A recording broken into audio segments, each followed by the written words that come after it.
মহান রব্বুল আলামিনের কদমে শুকরিয়া আদায় করতেছি যে মহান রব্বুল আলামিন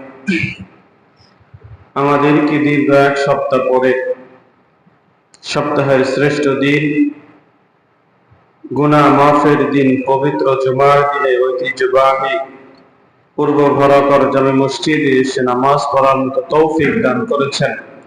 সেই মহান রব্বুল আলামিনের দরবারে ঈমানের আওয়াজে জোরে সোরে বলি আলহামদুলিল্লাহ। লক্ষ কোটি দুরূদ ও সালাম পৃথিবীর প্রথম আকর্ষণ নূরুন আলা নূর, নূরে মুজাসসাম হুজুরে আকরাম নবী মুহাম্মদুর রাসূলুল্লাহ সাল্লাল্লাহু আলাইহি ওয়াসাল্লামের কদমে। প্যারে হাজিরিন, আল্লাহ রাব্বুল আলামিনের এই পৃথিবীতে অসংখ্য নবী রাসূল প্রেরণ করেছেন এবং সমস্ত নবী রাসূল এই দুনিয়া থেকে তারা বিদায় নিয়েছেন। তারা নিজ নিজ রওজায় তারা কি নিচ্ছেন? বিশ্রাম নিচ্ছেন। আল্লাহ রাব্বুল আলামিন এই পৃথিবীতে সমস্ত ধর্মের ভিতরে বাছাই করে সর্বশ্রেষ্ঠ ধর্ম দিয়েছেন ইসলাম। সেই ইসলাম 5টি ব্যানার উপরে প্রতিষ্ঠিত বা 5টি খুঁটির উপরে প্রতিষ্ঠিত। কোন মানুষ যদি খ্রিস্টান থেকে মুসলিম হতে যায় তাহলে সর্বপ্রথম তাকে কি করতে হবে? কালেমা পড়তে হবে। আর কালেমা হচ্ছে ইসলামের প্রথম খুঁটি। কোন ব্যক্তি যদি কালেমা পড়ে মুসলমান হয় তারপরেই তার প্রতি দায়িত্ব হচ্ছে, কর্তব্য হচ্ছে নামাজ আদায় করা। কি আদায় করা? নামাজ আদায় করা। নামাজ হচ্ছে ইসলামের 2 নম্বর খুঁটি। এইভাবে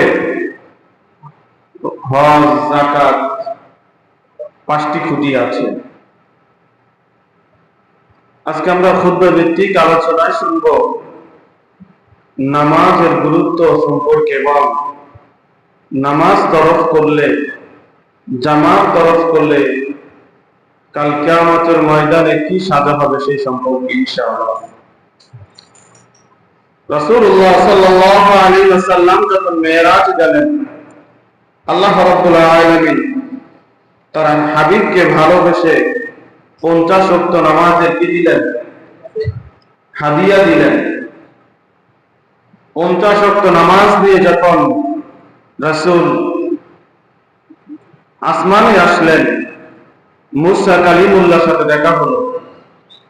তখন মুসা কালিমুল্লাহ বলতেছে, ইয়া রাসূলুল্লাহ, ইয়া হাবিবাল্লাহ, আপনার উম্মতের জন্য আল্লাহ তাআলা রব্বুল আলামিন কি উপহার দিয়েছেন? তখন রাসূল বলেছিলেন, আমার উম্মতের জন্য আল্লাহ রাব্বুল আলামিন 50 ওয়াক্ত নামাজ দিয়েছেন। তখন মুসা কালিমুল্লাহ বলেছিলেন, আপনার উম্মত পারবে না, আপনার উম্মত দুর্বল, তারা পারবে না, আপনি আবার আল্লাহর কাছে যান। এভাবে মুসা কালিমুল্লাহ রাসূলকে আল্লাহর দরবারে 3 বার পাঠাইছেন। 3 বারের সময় আল্লাহ রাব্বুল আলামিন বন্ধুকে বললেন, যান, আপনার উম্মতের জন্য আমি 5 ওয়াক্ত নামাজ ফরজ করে দিলাম। বলেন না সুবহানাল্লাহ।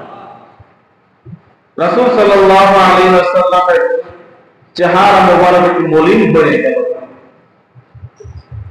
আল্লাহ রাব্বুল আলামিন বুঝতে পারলেন যে আমার বন্ধুর চেহারাটা কি হয়ে গেছে? মলিন হয়ে গেছে। তখন আল্লাহ রাব্বুল আলামিন বলেন, বন্ধু, আপনার উম্মতকে বলে দিয়েন যে উম্মত 5 ওয়াক্ত নামাজ জামাতে পড়বে তার আমল নামায় আমি 50 ওয়াক্ত নামাজের সওয়াব দান করব। বলেন না সুবহানাল্লাহ।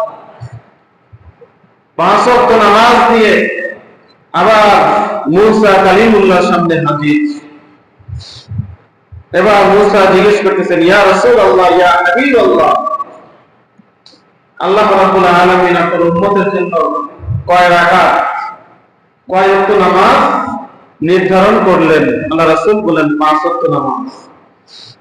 তখন মুসা কালিমুল্লাহ বলতেছেন, তাও আপনার উম্মত পারবে না, আপনি আবার যান। তখন রাসূল সাল্লাল্লাহু আলাইহি ওয়াসাল্লাম বললেন, ও ভাই মুসা, আমি আর আল্লাহর কাছে যেতে পারবো না। সেই নামাজ আল্লাহ রাব্বুল আলামিন আমাদেরকে মিরাজ হিসাবে দিয়েছেন। আমরা নামাজে দাঁড়াই, লাউহে মাহফুজে কোরআন তেলাওয়াত করি। আমরা নামাজে দাঁড়াই, আল্লাহ রাব্বুল আলামিনের বাণী তেলাওয়াত করি। আমরা নামাজে দাঁড়াই, আল্লাহু আকবার বলে হাত উঠাই, হাত বাঁধি, রুকু করি, তাসবিহ করি, সিজদায় যাই, সিজদায় গিয়ে তাসবিহ করি। কিন্তু আল্লাহ রাসূল সাল্লাল্লাহু আলাইহি ওয়াসাল্লাম বলে যে উম্মত, এটা শুধু নামাজ না, এটা হচ্ছে আমার রবের সাথে তোমার কথোপকথন হচ্ছে। বলেন না সুবহানাল্লাহ। আমি রাসূল যেরকম মেরাজ শরীফে গিয়ে আল্লাহ রাব্বুল আলামিনের সাথে কথা বলেছি, তোমাদের জন্য আমিও আল্লাহর তরফ থেকে চেয়ে এনেছি যে ও আল্লাহ বন্ধু, আমি আপনার সাথে কথা বললাম, আমি আপনাকে দেখলাম, আপনার আপ্যায়ন পেয়ে আমি খুশি হলাম। কিন্তু আমার উম্মত তো আপনাকে দেখে নাই, আমার উম্মত তো আপনার সাথে কথা বলতে পারে নাই, আমার উম্মত তো আপনার এই আপ্যায়ন পেয়ে খুশি হয় নাই। তখন আল্লাহ রাব্বুল আলামিন বলেছে, বন্ধু, আপনার উম্মত যদি নামাজে দাঁড়িয়ে বলে আলহামদুলিল্লাহি রাব্বিল আলামিন, সাথে সাথে আমি আল্লাহ রাব্বুল আলামিন তার জবাব দিয়ে দেব। বলেন না সুবহানাল্লাহ। যখন আপনার উম্মত সিজদা দিবে, তখন আমি আমার কুদরতি কদম তার কপালের নিচে দিয়ে দিব। বলেন না সুবহানাল্লাহ। সেই নামাজ আমাদের কানে বাজে, হাইয়া আলাস সালাহ, হাইয়া আলাল ফালাহ, আস-সালাতু খায়রুম মিনান নাওম, আল্লাহু আকবার, আল্লাহু আকবার, লা ইলাহা ইল্লাল্লাহ। কিন্তু আমরা কি করি? কানে শুনি, কানে শুনেও আমরা না শোনার ভান করি। মনে হয় যে আমরা কিছুই শুনি নাই। দেখবেন কিছু কিছু মানুষ আছে, ভাই ভাই দ্বন্দ্ব বাজে না, মারামারি বাজে না, অন্য আরেকজনের সাথে মারামারি বাজে না, তখন দেখবেন একটু মনে কষ্ট থাকলে যত ডাকে কানে আর শোনে না। কিন্তু তিনি শুনতেছে, আমার পিছন থেকে একজন কেউ আমাকে কি ডাকতেছে, কিন্তু তিনি শুইনাও কি শোনে না। এরকম কিছু মানুষ, এত মসজিদ, এত মাইক, মসজিদের আজান চারদিকে, কালকে আমাদের মাজারে যখন আল্লাহ রাব্বুল আলামিন জিজ্ঞেস করবে, বান্দা তুমি কি তোমার কান দিয়ে আজান শোনো নাই? যখন আপনি বলবেন না আমি আজান শুনি নাই, তখন আল্লাহ রাব্বুল আলামিন এই মসজিদ গুলাকে, এই মাইক গুলাকে, এই মসজিদ গুলাকে আপনাকে আমাকে দেখাবে, দেখো তুমি যেখানে দাঁড়িয়েছিলা, তোমার বামে আজান হয়েছে, তোমার ডানে আজান হয়েছে, তোমার সামনে আজান হয়েছে, পিছনে আজান হয়েছে, তুমি কোনটা শুনো? তোমার কানে শয়তান মনে হয় কানে আঙ্গুল দিয়ে রেখেছিল, তাই তুমি শুনতে পাও নাই। আল্লাহ রাব্বুল আলামিন তার পবিত্র কালামে বলেন, মা সাআলাকুম ফি সাকার। আল্লাহ রাব্বুল আলামিন বলেন, কিসে তোমাদেরকে জাহান্নামের আগুনে প্রবেশ করে দিল? কে বলতেছেন? আল্লাহ বলতেছেন যে তোমাদেরকে কিসে এই জাহান্নামের আগুনে ফেলে দিল? তখন ওই জাহান্নামীরা বলবেন, ক্বালু লাম নাকু মিনাল মুসাল্লিন। তারা বলবে, আমরা সালাত আদায়কারীদের সাথে নামাজ আদায় করি নাই। কারা বলবে? যারা জাহান্নামে থাকবে, নামাজ না পড়ার কারণে যারা কি জাহান্নামে জ্বলবে, তাদেরকে আল্লাহ রাব্বুল আলামিন প্রশ্ন করবে যে তোমাদেরকে এই জাহান্নামে কিসে নিয়ে আসলো? তখন তারা উত্তর দিবে ক্বালু লাম নাকু মিনাল মুসাল্লিন, আমরা সালাত আদায়কারীদের সাথে সালাত আদায় করি নাই, এই কারণে আমাদেরকে জাহান্নামে নিয়ে আসছে। নাউযুবিল্লাহ মিন যালিক। আল্লাহ রাব্বুল আলামিন কাল কিয়ামতের ময়দানে বেনামাজীদেরকে তারা আযান শোনার পরও তারা না শোনার ভান ধরেছে, কাল কিয়ামতের ময়দানে আল্লাহ রাব্বুল আলামিন তাদের কানের ভিতরে সীসা ফেলে দিবে। সীসা আছে না, দেখবেন কাঁচের বোতল যেভাবে গলালে শিরার মতো পড়তে থাকে, এরকম কাল কিয়ামতের ময়দানে আপনার আমার কানের ভিতরে সীসা ডালা হবে। তুমি আযান শোনো নাই, তুমি আযান শুনে আযানের জবাব দাও নাই, তুমি আযান শুনে নামাজে উপস্থিত হও নাই, এই কারণে তোমার কানে কি ডালা হবে? সীসা ডালা হবে। বেনামাজীদেরকে আল্লাহ রাব্বুল আলামিন যখন বেনামাজীদেরকে কবরে রাখা হবে, মাটির এক পাশে মাটি আর এক পাশে তাদেরকে চাপা দিবে। মানুষের শরীরে কিন্তু অনেকগুলি হাড় আছে, কি আছে? হাড় আছে না? আমাদের শরীরের গোস্তের চেয়ে কিন্তু হাড়ের সংখ্যা কি বেশি, কারণ আমাদের প্রত্যেকটা জয়েন্টে জয়েন্টে কি আছে? হাড় আছে, আছে না?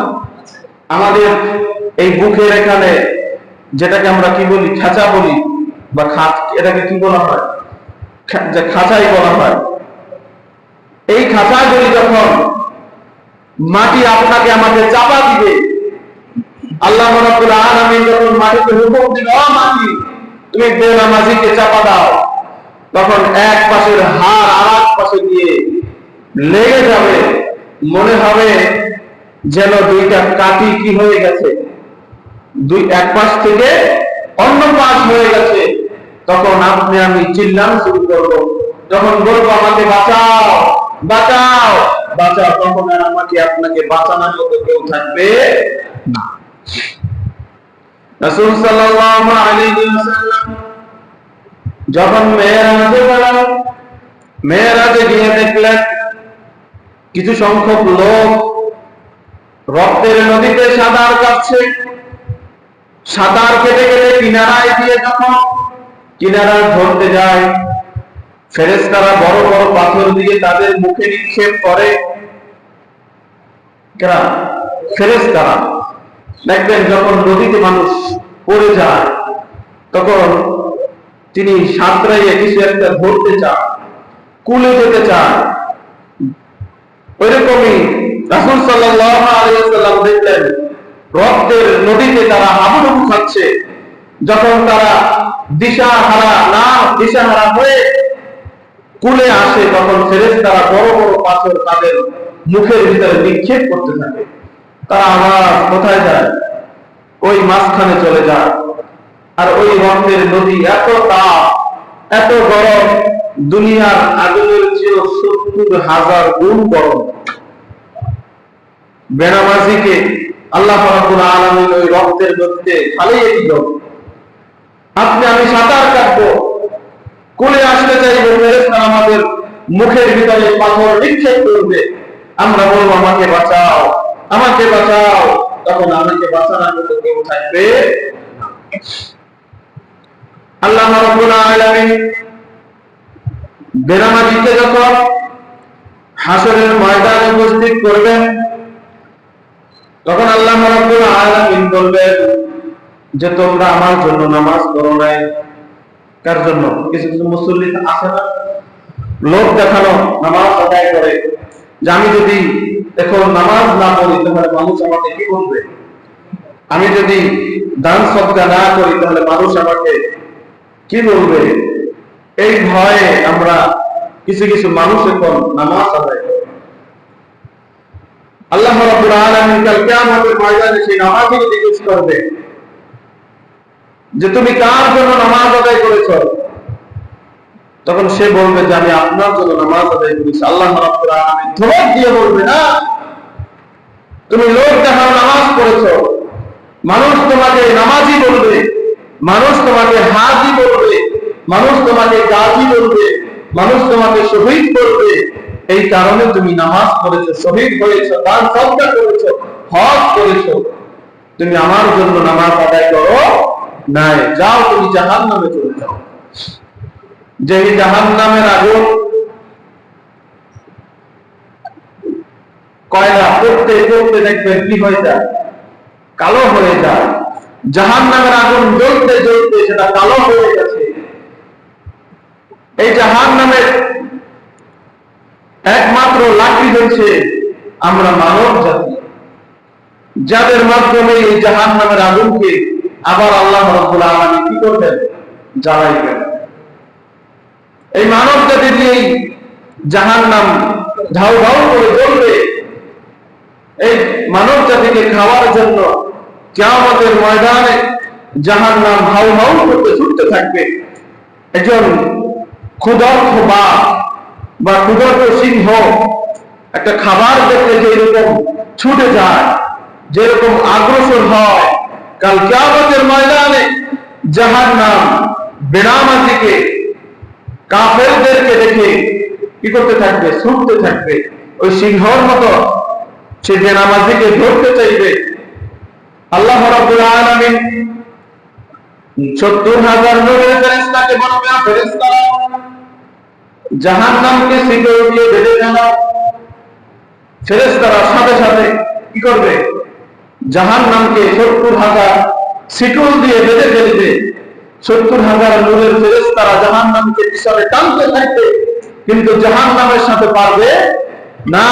জাহান্নাম সামনে অগ্রসর হতে থাকবে ওই বেনামাজির দিকে, কাফেরের দিকে, মুনাফিকের দিকে, যে ওদেরকে আমাকে দাও, আমি ওদেরকে নিয়ে আমি আমার আগুনকে আরো প্রতিষ্ঠ করে দিব।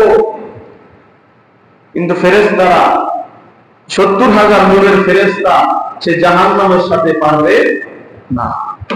কাল কিয়ামতের ময়দানে জাহান্নাম ভয়ঙ্কর হয়ে যাবে। বেনামাজিকে আল্লাহ রাব্বুল আলামিন মাটিকে বলবেন চাপা দিতে। ফেরেশতারা বেনামাজিকে, ফেরেশতারা এসে বেনামাজিকে আঘাত করতে থাকবে, যে আঘাতে ৭০,০০০ নিচে চলে যাবে।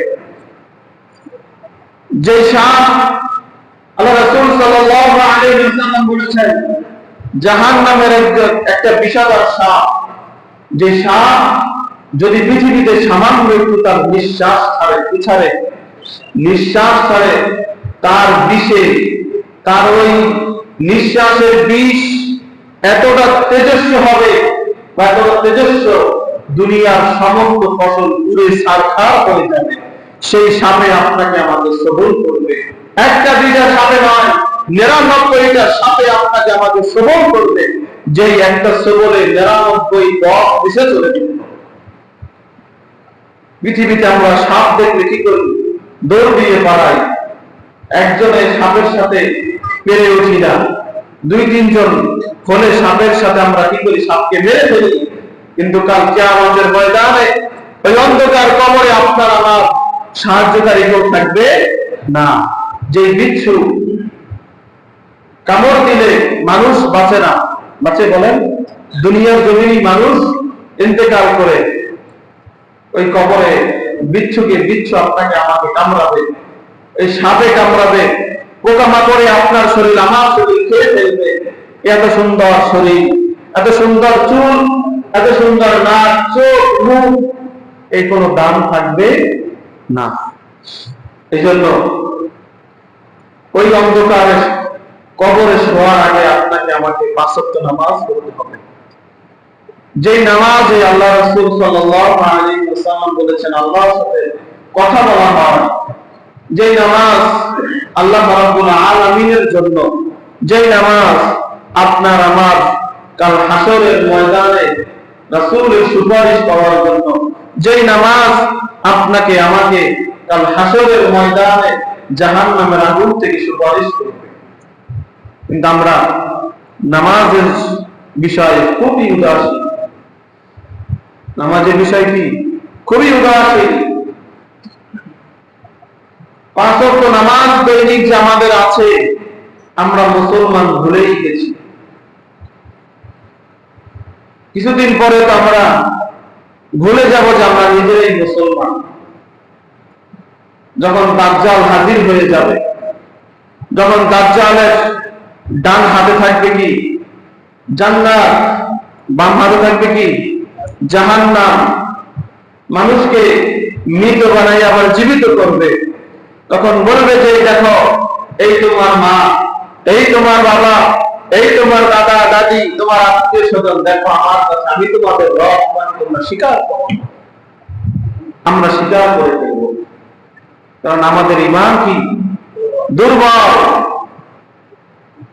যখন আমি দেখব দাজ্জাল আপনার আমার সামনে আমার ভাইকে কি করছে, মেরে ফেলছে, আবার জীবিত বানাইয়া ফেলছে, তখন আমি আপনি বলবো ভাই হ্যাঁ, এটি আমার রব, এটি তো সব। এই দাজ্জাল আমাদের অতি নিকটে চলে এসেছে। কবে যে প্রকাশ ঘটে যাবে, কিয়ামত যে কবে হয়ে যাবে, কিয়ামতের আলামতগুলি আমাদের চোখের সামনে ঘটে যাচ্ছে। মানুষগুলি নামাজ থেকে দূরে চলে যাচ্ছে, মসজিদ থেকে দূরে চলে যাচ্ছে, আল্লাহ থেকে দূরে চলে যাচ্ছে, রাসূল থেকে দূরে চলে যাচ্ছে। আমরা দেখছি, আমরা সবই শুনছি, কিন্তু আমরা আমল করি না। এজন্য আমাদের উচিত 5 ওয়াক্ত নামাজ পড়া। কয় ওয়াক্ত? 5 ওয়াক্ত, এবং জামাতের সাথে। কির সাথে? জামাতের সাথে। আল্লাহ রাসূল সাল্লাল্লাহু আলাইহি ওয়াসাল্লাম হাদিসে বর্ণনা করেন, আমার ইচ্ছা হয়, কার? রাসূলের ইচ্ছা হয় যে আমি যুবকদেরকে বলি যে তোমরা যাও লাকড়ি কুড়াইয়া নিয়ে আসো। কি? লাকড়ি কুড়াইয়া নিয়ে আসো। সেই ব্যক্তির ঘরে গিয়ে আমি আগুন ধরায় দিব, যারা ওজোর না থাকা সত্ত্বেও যারা ঘরে বসে নামাজ আদায় করে। কে বলেছেন? রাসূল বলেছেন যে আমার ইচ্ছা হয় তাদের ঘরে আমি কি ধরাই দিই? আগুন ধরাই দেই।